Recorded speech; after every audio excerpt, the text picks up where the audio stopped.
Glória. Opa. Voltei domingo, né? A pastora falou, já que você ficou um tempão longe, agora tem que trabalhar bastante. Tem que trabalhar dobrado. Gente, Efésios capítulo 2. Carta do apóstolo Paulo aos Efésios capítulo 2. Vou ler do versículo 1 até o versículo 8.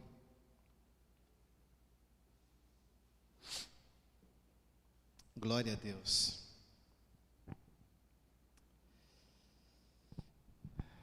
Já estamos aí com o texto? Diz assim a palavra do Senhor: Ele vos vivificou, estando vós mortos nos vossos delitos e pecados, nos quais outrora andastes, segundo o curso deste mundo, segundo o príncipe das potestades do ar, do espírito que agora opera nos filhos da desobediência, entre os quais todos nós também antes andávamos nos desejos da nossa carne, fazendo a vontade da carne e dos pensamentos, e éramos por natureza filhos da ira, como também os demais. No 4, Paulo diz: mas Deus, sendo rico em misericórdia, pelo seu muito amor que nos amou, estando nós ainda mortos em nossos delitos, Ele nos vivificou juntamente com Cristo, pela graça sois salvos, e nos ressuscitou juntamente com Ele, e com Ele nos fez sentar nas regiões celestes em Cristo Jesus, para mostrar nos séculos vindouros a suprema riqueza da sua graça, pela sua bondade para conosco em Cristo Jesus. Porque pela graça sois salvos, por meio da fé, e isto não vem de vós, é dom de Deus. Vamos orar, queridos? Senhor, nós nos curvamos, nós te adoramos e te agradecemos. O Senhor nos amou com amor que nós não conseguimos explicar. O Senhor nos deu vida, e o Senhor tem estado conosco na condução para a eternidade. Nós te agradecemos, Pai. Nós nos curvamos e te adoramos, em nome de Jesus. Amém e amém. Queridos, há algo muito importante acontecendo nestes dias, e estou falando sobre o que o Espírito Santo tem feito aqui entre nós. Desde sábado, quando o Senhor trouxe uma palavra profética ao coração do Bruno, eu estava em casa ouvindo a Arena, e ele ministrou, e no domingo pela manhã nós viemos para o culto, e eu pedi que ele outra vez servisse a igreja com aquela ministração, com a palavra profética que Deus havia dado para ele. E interessante que depois o pastor Humberto veio pregar, e eu percebi assim muito claramente, pastora, o Deus colocando as coisas uma após a outra, sabe, Deus ordenando, né? Como lá no Gênesis, no primeiro dia Deus fez isso, no segundo aquilo, no terceiro aquilo. Então Deus trouxe uma palavra profética no sábado, à tarde, à noite foi ministrada aqui na igreja, depois de manhã a palavra que foi ministrada. E eu estou falando sobre isso porque nós andamos, querido, movidos pela palavra escrita, que é a palavra revelada, e também pela palavra profética. O interessante é que a palavra profética, ela não traz um assunto como se fosse um novo versículo, ou um novo capítulo, ou um novo livro da Bíblia. Mas ela traz algo que está ali na palavra, que já foi revelada, mas que de repente a gente está olhando todos os dias, não está percebendo, está escondido. Então, o que nós falamos de palavra profética, aquela palavra que já foi revelada, essa daqui, a que está escrita, mas que ainda parece para a gente estar escondido. E quando a gente recebe de Deus, nós entendemos ser uma revelação do Senhor, e isso nos guia, isso nos move, isso nos orienta. E interessante que eu, orando hoje à tarde, falando com o Senhor, eu pedi a Deus que Ele continuasse nos conduzindo pelo caminho onde Ele havia nos colocado. Então, este culto é uma continuação do que começou sábado na Arena, do que aconteceu domingo de manhã.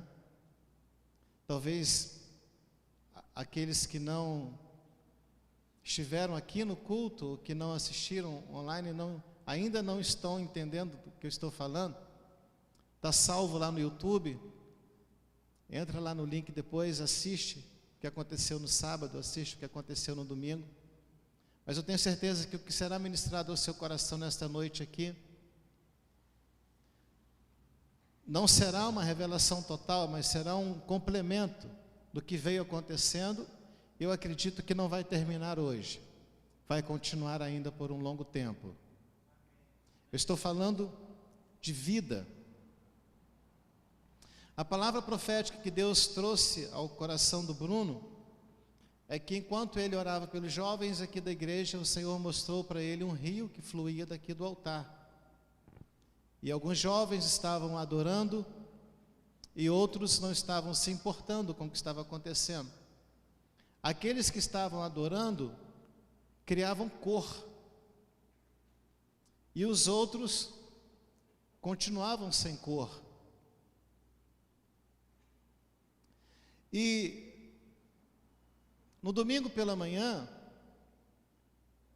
o pastor Humberto trouxe uma palavra dentro do contexto do coração do servo, falando sobre Joel capítulo 2, quando o gafanhoto encontra um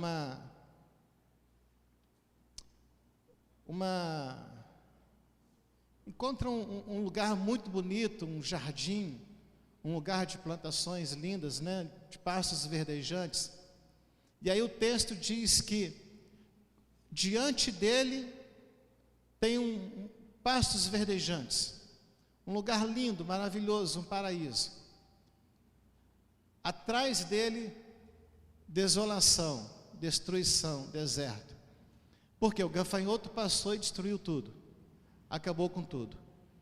E o pastor trouxe uma palavra que é muito importante, queridos, que a gente fique muito tempo refletindo. Eu acredito que durante toda a nossa vida, quando ele falou que nós precisamos tomar cuidado para que nós não sejamos como os gafanhotos, para que o nosso coração, ao invés de ser coração de servo, ser coração de gafanhoto.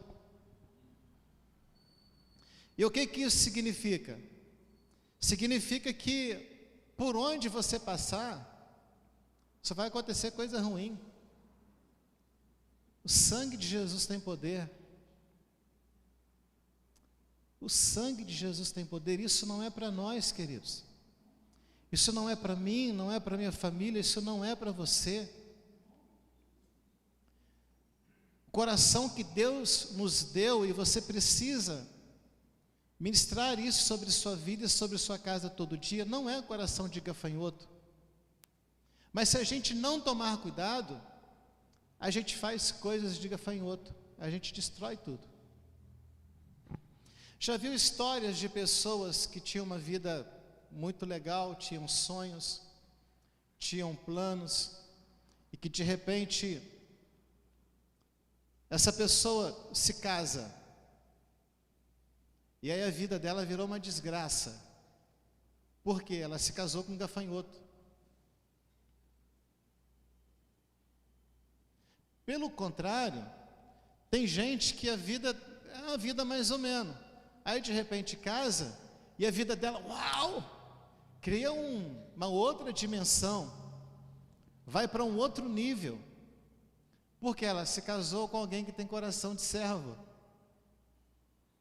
que quando se aproximou dela, fez com que aquela vida que ela tinha, que era semelhante a um deserto, de repente fluísse um rio, nascesse um rio ali, que foi regando e fazendo com que as plantas nascessem. De repente ficou um jardim lindo, virou, ao invés de o que era deserto, agora virou pastos verdejantes. E esta deve ser a nossa missão. E aí eu falo para você, esposa, falo para você, marido, que você, para o seu cônjuge, não pode ser um gafanhoto. Você precisa ser essa pessoa que acrescenta vida, que acrescenta beleza, que acrescenta realização, em nome de Jesus, em nome de Jesus. Mas a gente precisa tomar cuidado.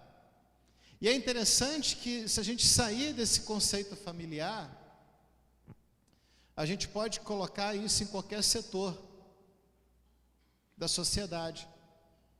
De repente, uma empresa é uma boa empresa, uma empresa que está crescendo, e aí uma determinada pessoa é contratada para fazer parte do grupo de funcionários daquela empresa.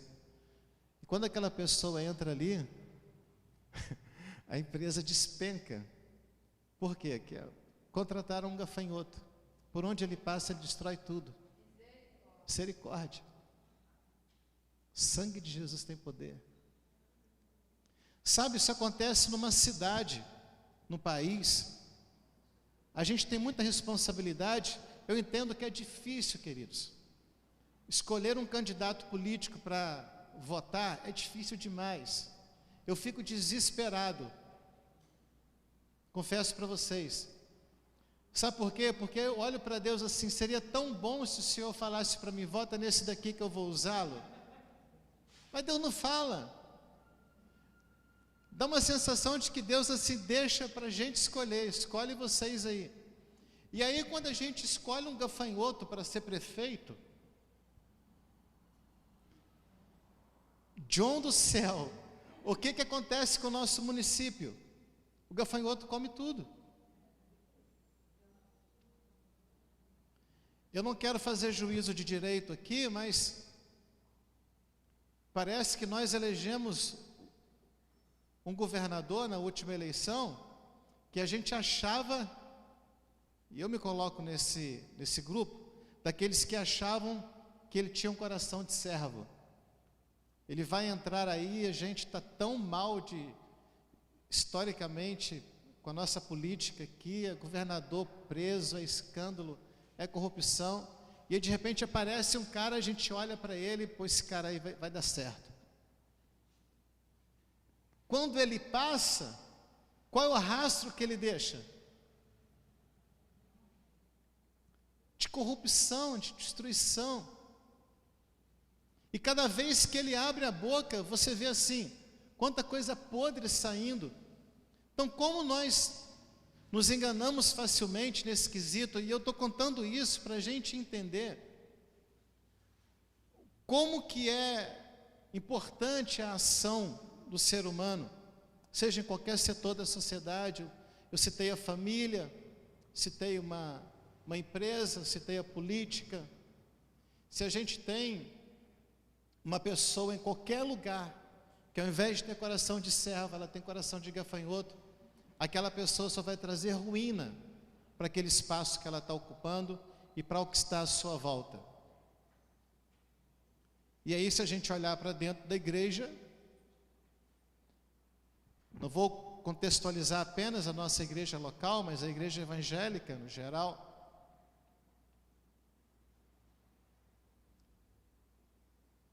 Quantos gafanhotos estão por aí devorando o povo de Deus? O apóstolo Paulo, lá na sua época, já percebia isso.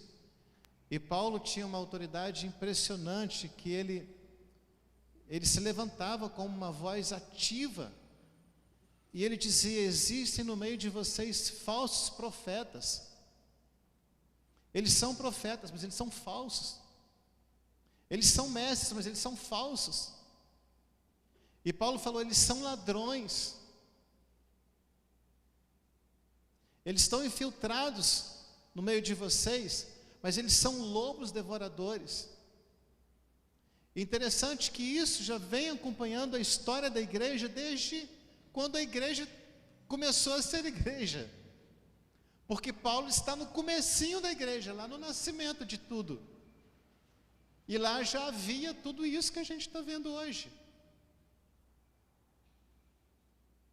Então, como servos de Deus, discípulos de Jesus, eu e você, queridos, igreja, nós precisamos ser coração do servo. Nós não podemos ser gafanhoto. Porque se a gente for gafanhoto, a gente traz muita ruína para quem convive com a gente, para o bairro, para a cidade onde a gente mora. A gente não acrescenta em absolutamente nada, pelo contrário, a gente só traz destruição.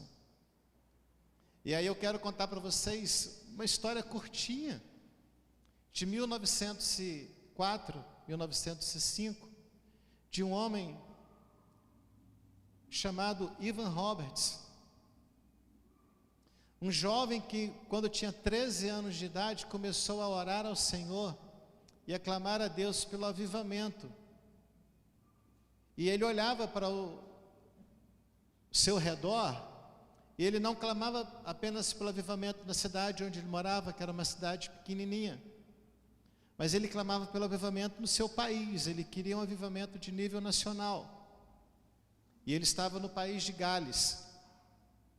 Quando ele tinha 26 anos de idade, ele foi para a Inglaterra, entrou para o seminário teológico, e 4 meses depois, o Senhor veio a ele com a palavra profética e falou: volta para a sua cidade, reúne os jovens, porque aquilo que você orou há 13 anos eu vou fazer agora. E aí ele voltou para a cidade do interior do país de Gales e reuniu os jovens crentes lá da cidade. A igreja era uma igreja fria, morna para fria, no seu contexto geral. Havia muita promiscuidade no país. Era um país onde basicamente a sua renda per capita vinha das minas de carvão. Então, todos aqueles garimpeiros ali, aqueles trabalhadores eram de uma vida muito depravada, bebiam muito, fumavam muito, falavam muito palavrão, e o nível de prostituição era muito alto. Quando Roberts volta e começa a reunir os jovens e diz para eles: há 13 anos atrás eu orei por um avivamento e eu não parei um segundo de orar, mas eu não sabia quando Deus ia fazer, e eu fui estudar e Deus mandou voltar para cá porque vai ser agora. E nós precisamos clamar o tempo todo, porque na hora que Ele enviar o seu Espírito, nós precisamos estar prontos. E aí aconteceu, queridos, se você fizer uma busca rápida no Google, avivamento no país de Gales, vai aparecer lá, 1904, 1905, Evan Roberts. Em alguns meses, cerca de 100 mil pessoas se converteram ao Senhor. Foi um período curto de movimento, mas que foi um impacto muito grande, tanto para aquela população, para aquela geração, e quanto para gerações futuras, porque o que aconteceu ali influenciou outros avivalistas em outras partes do mundo, e tem influenciado até os nossos dias. Mas eu estou contando essa história Porque mais ou menos 5, 6 anos depois do avivamento em Gales, ou seja, mais ou menos ali para 1910, 1911, 12, porque o avivamento tinha acontecido em 1904, 1905, alguns comerciantes estavam passando, e aí eles estavam procurando um bar para tomar cerveja e algum lugar para comprar cigarro. E aí eles entravam num estabelecimento comercial e não tinha bebida, não tinha cigarro. E aí eles procuravam outro, não tinha bebida, não tinha cigarro. E assim eles andaram, percorreram uma cidade quase que inteira. E em nenhum comércio tinha bebida nem cigarro. E aí de repente eles, já cansados daquilo, chegam para foi o último lugar onde eles foram, para o dono do estabelecimento, e falou: a gente está tantas horas procurando bebida e cigarro e a gente não encontra. O que aconteceu aqui nessa cidade que ninguém vende bebida e cigarro? Ninguém bebe, ninguém fuma aqui? Agora presta atenção na resposta. O dono daquele estabelecimento disse para ele: aqui ninguém vende bebida nem cigarro, porque há 6 anos atrás passou por aqui um homem chamado Ivan Roberts.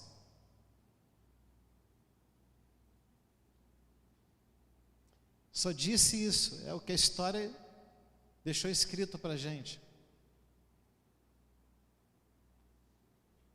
Talvez você não tenha compreendido, mas Ivan Roberts tinha um coração de servo.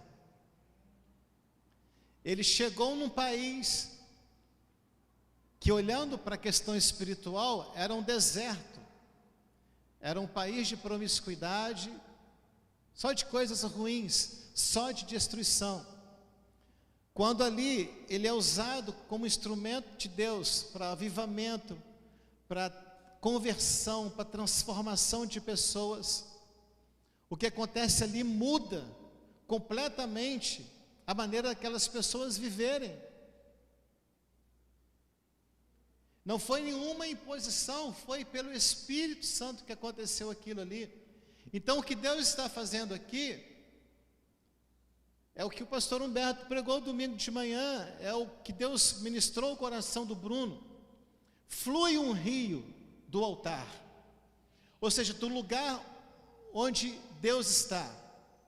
E aí, queridos, você precisa entender que este altar não é este lugar feito aqui de tijolo, bonitinho, coberto com esse carpete legal, não. O altar é o seu coração, é o meu coração. É daqui de dentro que flui o rio. Quando o Bruno estava falando aqui no sábado, eu estava ouvindo e entendendo de Deus.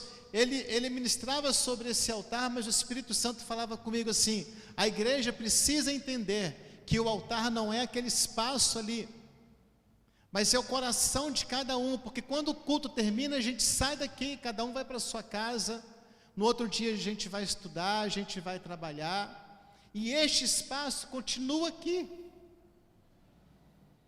Daqui não sai nada, isso aqui é um lugar morto, não há vida aqui. O púlpito não é um lugar vivo, a vida flui através de quem está aqui.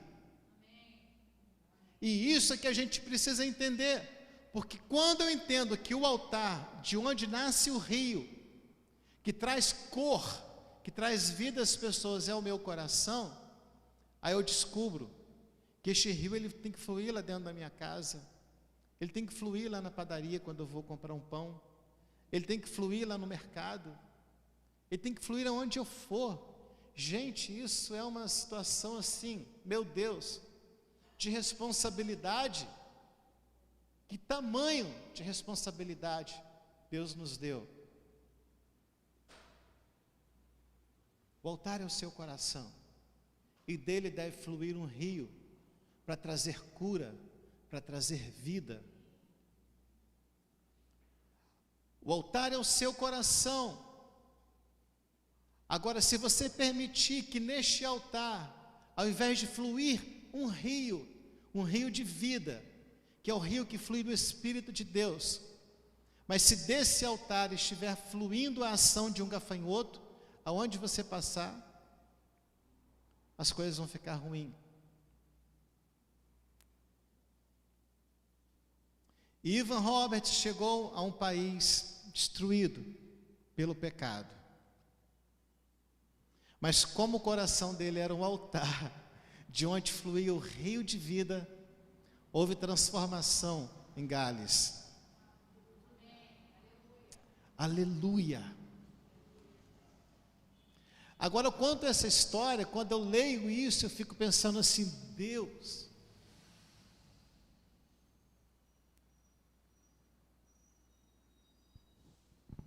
tem como o Senhor fazer isso hoje de novo? Tem como o Senhor avivar de novo? Porque nós estamos na mesma situação que o país de Gales estava em 1904, de corrupção extrema. É tão terrível, queridos, a gente vindo ou voltando para a ilha, passando por São Cristóvão, ali na Quinta da Boa Vista, a forma como a gente encontra seres humanos ali expostos. Eu trago isso à minha memória e dá um aperto no meu peito, porque eu fico assim, às vezes me condenando. Eu digo para Deus assim, eu passo aqui há 3 anos, e eu não fiz diferença para nenhuma dessas pessoas.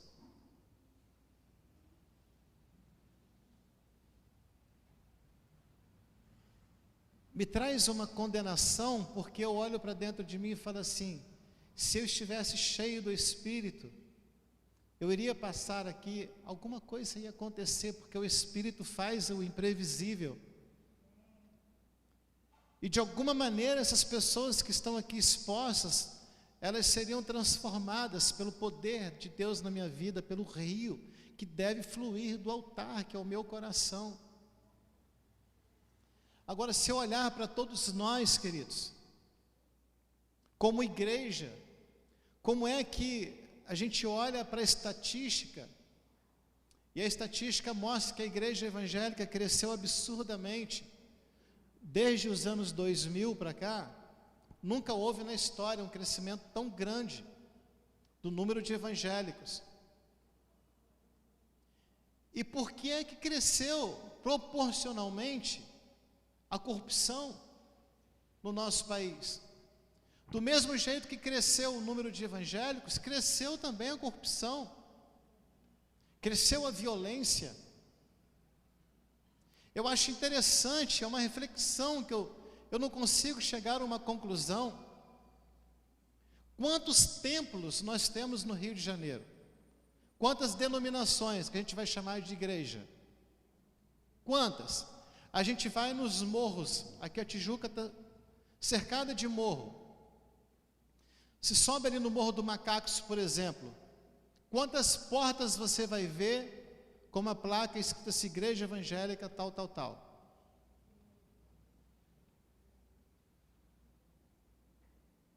Lá na Ilha do Governador, na rua onde eu moro, de vez em quando a gente começa até a contar, né? Às vezes no trecho de 1 quilômetro tem 9. Tipo assim, a cada 100 metros. E por que eu estou falando isso? Porque o que eu preciso refletir como igreja é qual é o impacto que eu estou trazendo para o meio onde eu estou. Se Deus usou um homem para mudar uma nação, como é que o número de evangélicos aqui no Brasil é surpreendente, não sei quantos milhões somos agora, e as coisas continuam ruins. Cada dia que você abre a internet ou liga a televisão, é só tragédia, é só ruína. Queridos, aí eu por que é que eu fiquei tão impactado com o que aconteceu sábado e domingo aqui? Porque isso tudo vem pesando muito o meu coração, me trazendo muita coisa para a minha mente, e eu fico olhando para Deus assim: Senhor, tem hora que dá vontade de falar assim, não tem mais jeito, desistir de tudo, não vai acontecer mais nada.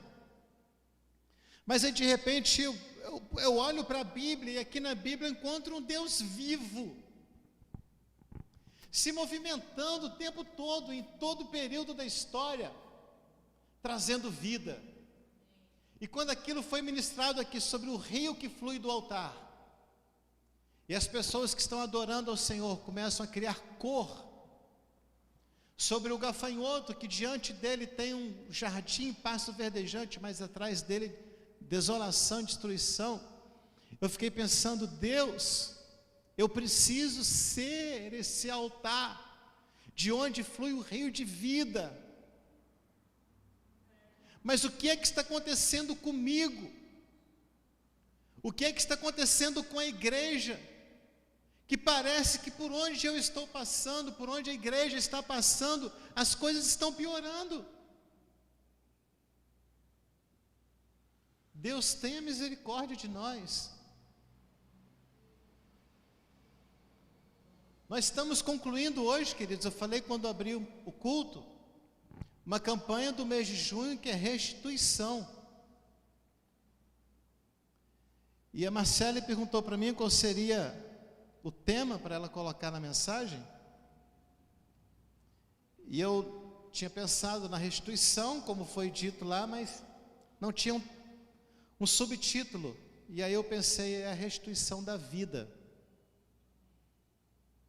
A restituição da vida. E aí eu fui dar uma olhada no dicionário rapidinho, para ver o que significa restituir.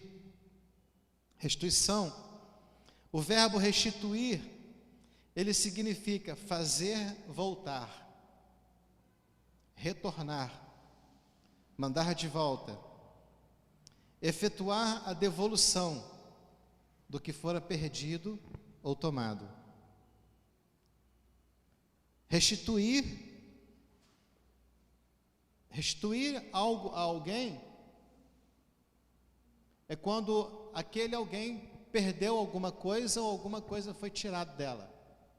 E aí você consegue trazer de volta para aquela pessoa aquilo que ela perdeu ou aquilo que foi tirado dela. Então, nesse contexto, eu estou falando de morte e de vida. Nós morremos quando nós pecamos. É o que Paulo diz aqui aos Efésios. Nós estávamos mortos nos nossos delitos e pecados. Ele nos deu vida. Ele nos vivificou.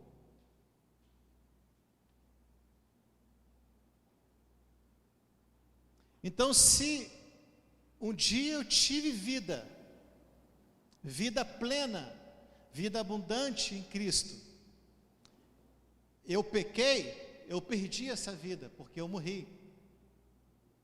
Amém, pastor? Agora eu preciso de restituição. Eu preciso que a minha vida seja colocada de novo em mim.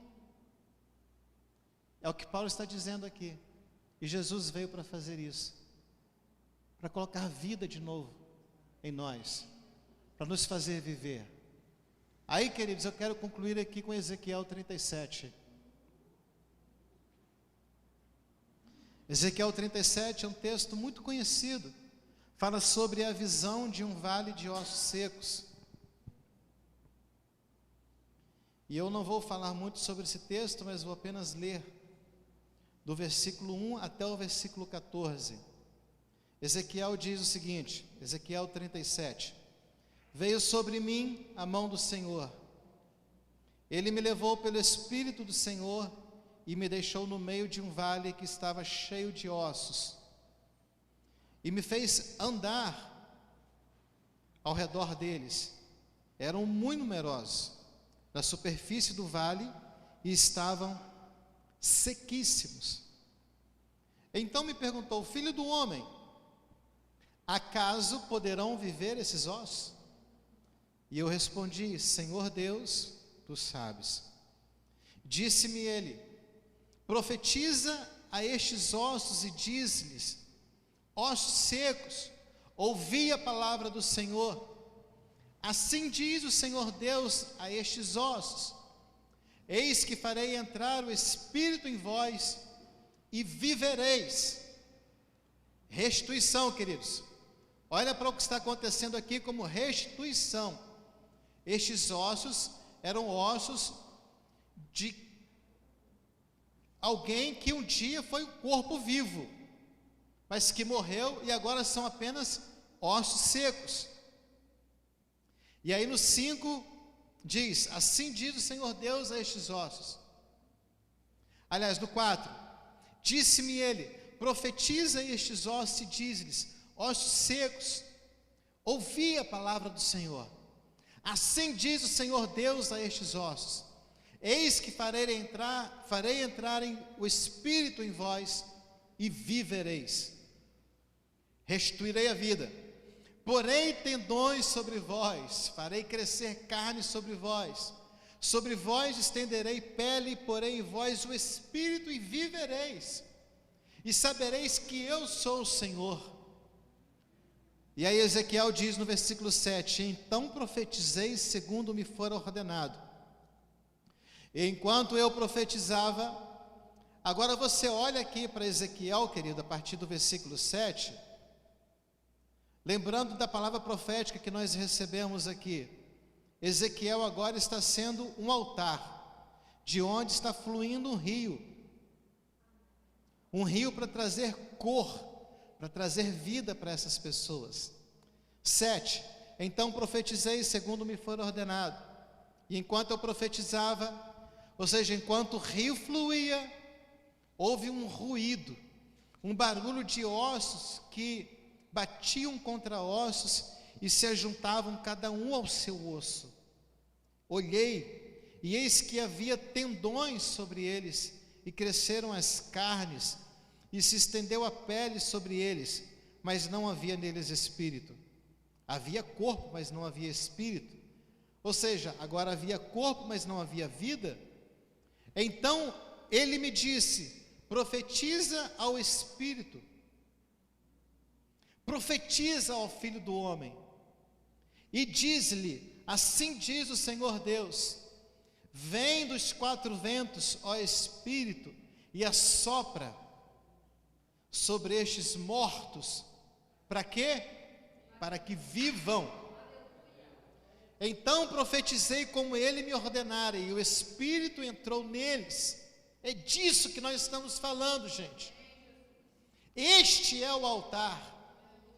É deste lugar de onde deve fluir o rio de vida para trazer cor para as pessoas. Profetizei como ele me ordenara, e o Espírito entrou neles e viveram. Aconteceu restituição da vida, e se puseram em pé um exército sobremodo numeroso. Então me disse: filho do homem, estes ossos são toda a casa de Israel. E eles dizem: os nossos ossos secaram, e pereceu a nossa esperança, e estamos todos exterminados. Quantas vezes, queridos, eu digo isso aqui para o Senhor, às vezes sem perceber, eu estou dizendo isso aqui para Deus. Secou tudo, acabou tudo, estamos exterminados, não há mais esperança. 12, portanto profetiza e diz-lhes: assim diz o Senhor Deus: eis que abrirei a vossa sepultura, e vos farei sair dela, ó povo meu, e vos trarei a terra de Israel. Sabereis que eu sou o Senhor, quando eu abrir a vossa sepultura, e vos fizer sair dela, ó povo meu. Porei em vós o meu espírito e vivereis, e vos estabelecerei na vossa própria terra. Então sabereis que eu, o Senhor, disse isto e o fiz, diz o Senhor. Glória a Deus. Então, minha gente, o que nós precisamos é que aconteça isso, é que Deus coloque dentro de nós o seu Espírito. E é isso que vai fazer a diferença. Quando eu deixar de ser um simples ministro de louvor, um simples diácono, um simples membro da Sara Nossa Terra, quando eu for cheio do Espírito Santo, por onde eu passar, o deserto vai se transformar num oásis. Por quê? Porque eu serei manancial, fonte de vida. Isso é para mim, isso é para você, isso é para nós, igreja. Em nome de Jesus. Para concluir, olhando para o momento dos discípulos, Jesus está com os discípulos aqui na terra durante 3 anos e meio, 4 anos, formando o caráter deles. Durante esse período eles ainda erram muito, mas Jesus, depois da sua morte e ressurreição, ainda encontra com os discípulos e diz: fiquem em Jerusalém, até que do alto vocês sejam revestidos de poder. Fiquem lá, porque eu vou enviar o Espírito Santo, e vocês vão ser cheios do Espírito Santo. Lá em Atos 1:8, Lucas diz: recebereis poder ao descer sobre vós o Espírito Santo. Agora, olha o que acontece. Presta atenção nisso. Jesus diz: recebereis poder ao descer sobre vós o Espírito Santo, e ser-me-eis testemunhas. Para a gente ser discípulo de Jesus, a gente precisa andar com Jesus. Para a gente ser testemunha de Jesus, a gente precisa ser cheio do Espírito Santo. São 2 níveis, queridos, que a gente precisa discernir onde é que a gente está. Sou discípulo de Jesus, já está lindo, isso já é maravilhoso. E aí a gente tem até a missão de formar outro discípulo de Jesus. Mas o texto me mostra que, para ser testemunha, ou seja, para ser esse altar de onde flui o rio, que traz cor, que traz vida, eu preciso ser cheio do Espírito. É um nível depois do discipulado. E há alguns processos aqui, mas a gente não vai entrar nessa história. Mas aí o texto continua: recebereis poder ao descer sobre vós, e ser-me-eis testemunhas. Não tem como ser testemunha dele sem ser cheio do Espírito. Esse é o primeiro ponto. Em Jerusalém, Judeia, Samaria, até os confins da terra. Aí, queridos, Jesus está em Betânia com eles. Jesus volta para o Pai e eles voltam para Jerusalém. E eles vão se reunir no cenáculo, cerca de 120 discípulos. É uma igreja legal. E eles estão reunidos lá no cenáculo, clamando a Deus, aguardando a vinda do Espírito Santo. Até aquele momento, eles são 120 discípulos de Jesus. Agora, quando o Espírito vem, ah, meu Deus do céu, quando o Espírito vem e eles se tornam cheios do Espírito, agora eles são testemunhas de Jesus. Aonde é que está isso, Ronaldo? Essa loucura da sua mente? Está aqui na Bíblia, é só ler. Atos. Está lá. Porque imediatamente após ser cheio do Espírito Santo, estes homens que estavam escondidos com medo, abrem a porta e a multidão escuta o barulho que está acontecendo lá. A gente presta atenção nisso. Isso é testemunho.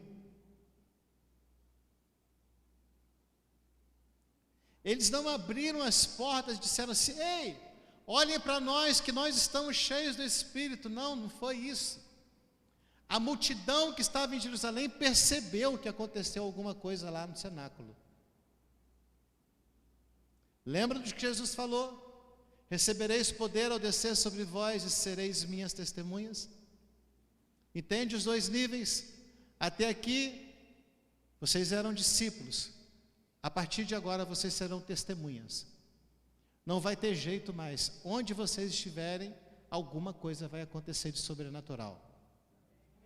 E o povo que estava em Jerusalém percebeu que aconteceu algo sobrenatural lá. E aí, quando Pedro saiu, Pedro começou a pregar. E as pessoas ficaram enlouquecidas, porque havia gente ali de várias partes do mundo, cada uma com o seu idioma, cada uma com a sua cultura, com a sua língua. E aí, de repente, Pedro somente está falando, e todo mundo que está ouvindo, um olha para o outro e fala assim: você é de onde? Você é de onde? Eu sou de tal lugar, sou de tal lugar. Mas como é que ele... Você está entendendo o que ele está falando? Estou, eu também estou. Mas como é que ele fala num idioma e todo mundo aqui entende? E ser-me-eis testemunhas. Aconteceu um barulho lá, queridos. Vento impetuoso. Foram vistas línguas de fogo sobre a cabeça deles. Aquela multidão ouviu-os falar em línguas estranhas. E o povo falou assim: eles estão bêbados, está todo mundo embriagado, porque eles falavam coisa com coisa. E é quando Pedro toma a palavra e fala assim: a gente não está bêbado, não. O que aconteceu aqui é que a gente era discípulo de Jesus e agora Ele nos colocou em outro estágio. E Ele falou para a gente que isso ia acontecer. Nós nos tornamos testemunhas de Jesus. E aí, queridos, Ele chama aquele povo ao arrependimento e cerca de 3.000 pessoas se convertem naquele dia e são batizados. E ali começa a nossa história como igreja. E o interessante aqui, queridos, é que os discípulos continuam em Jerusalém, porque Jerusalém está um paraíso. O rio está fluindo em Jerusalém, ninguém quer sair de lá. Aí Jesus precisa lembrá-los: eu falei que vocês seriam minhas testemunhas em Jerusalém, na Judéia, na Samaria, na Galiléia e nos confins da terra. Não é só em Jerusalém. Então vocês precisam ir para outros lugares para que o rio de vida flua lá.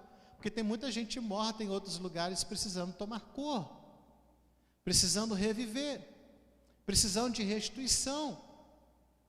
Mas a coisa estava muito boa em Jerusalém, ninguém queria sair. Então acontece a perseguição. E a igreja é perseguida. Quando a igreja é perseguida, começa a vazar discípulo para todo lugar. Que não era mais apenas discípulo, agora era testemunha. E aonde ia um discípulo que se tornou testemunha de Jesus, cheio do Espírito Santo, acontecia avivamento. É só ler Atos. Para onde foi um discípulo, aconteceu avivamento. Por quê? Porque eles se tornaram altar de onde flui o rio que traz cor, que traz vida. E nós precisamos ser isso. Nós precisamos ser a restituição da nossa geração. Amém, gente? Vamos ficar de pé, queridos, em nome de Jesus. Aleluia. Aleluia. Você pode fechar os seus olhos comigo, colocar sua mão sobre o seu coração. E caso você tenha entendido e deseje dar um passo além,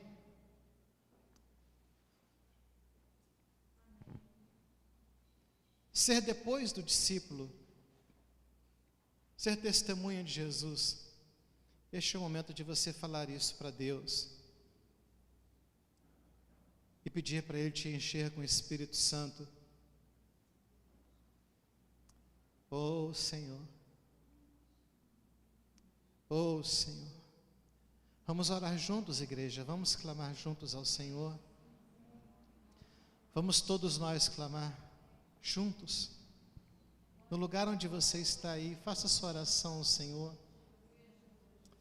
Oh, enche-me, Espírito Santo. Jesus, enche-me com teu Espírito. Enche-me com teu Espírito.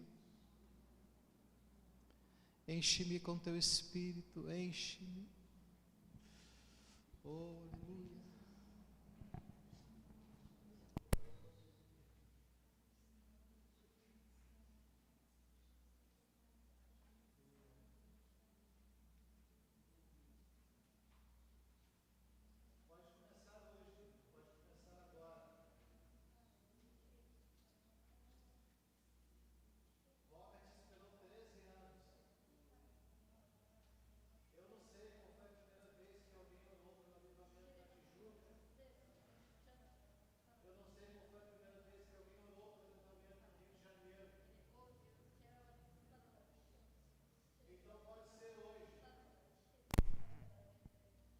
Pode ser hoje, pode ser hoje, pode ser hoje, pode ser agora. Vem, Espírito Santo.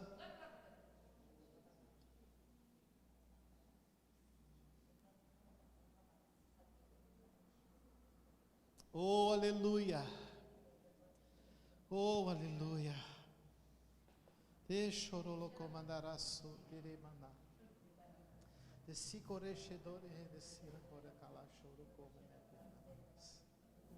Restitui a vida. Restitui a minha vida, Senhor. Restitui a vida da minha família. Restitui a vida da igreja. Restitui a vida do Rio de Janeiro. Restitui a vida do brasileiro. Restitui, restitui, restitui a vida. Que flua o rio. Que flua o rio. Que os ossos secos se juntem. Que o corpo seja formado. Que o Espírito venha e que haja vida.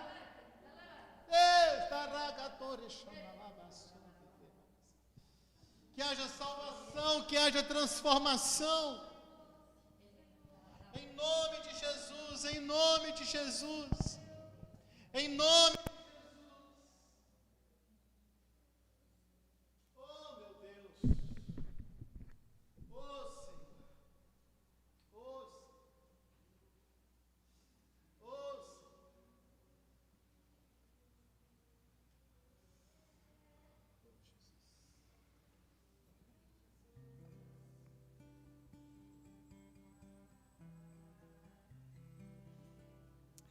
Enche-me, Espírito Santo.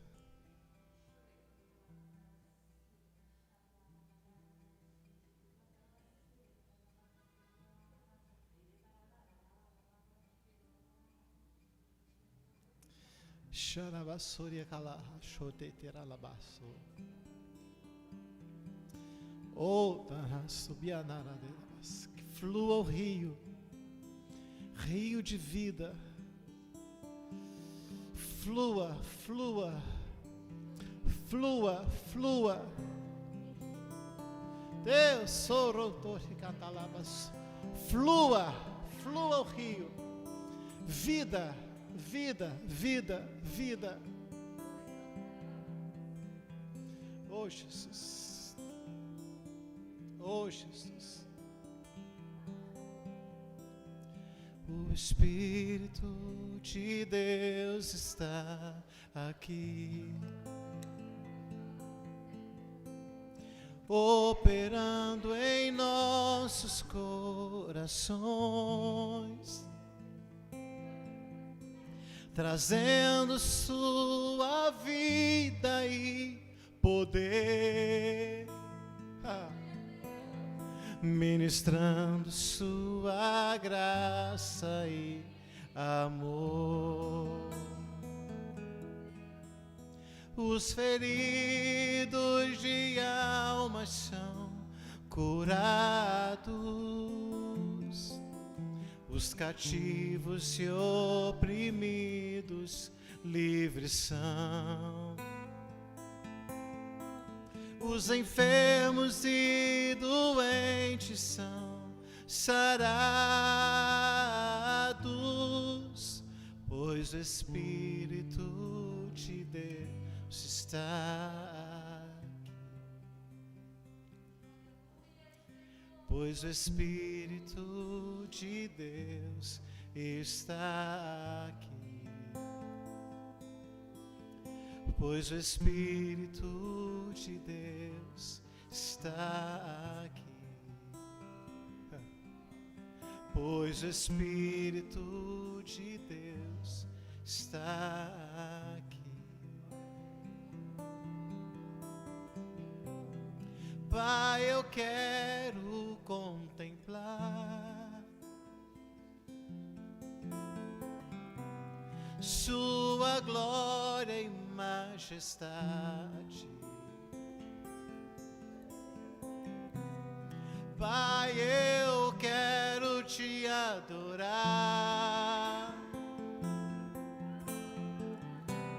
em espírito, em verdade.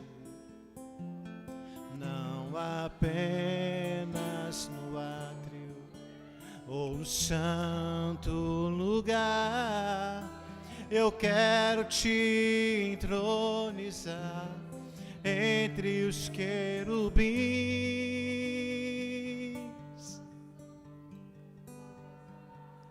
Oh, leva-me à chala do trono, pelo novo e vivo caminho,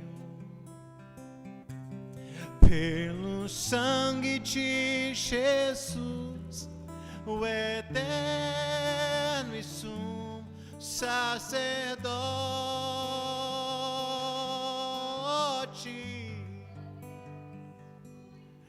Oh, leva-me à sala do trono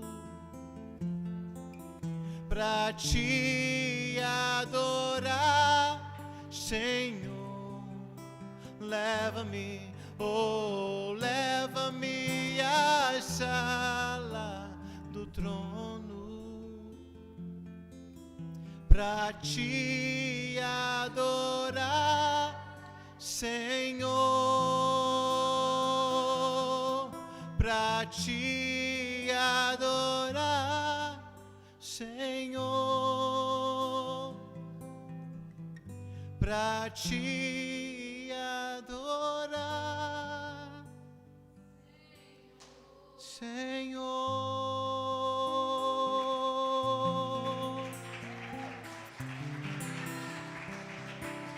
Oh! Deus continue nos abençoando em nome de Jesus. Amém. Ótima noite a todos, ótima semana. Eu não vou terminar o culto, que o culto vai continuar, viu, gente? O culto continua dentro de nós, para onde a gente vai, a gente leva ele. Amém.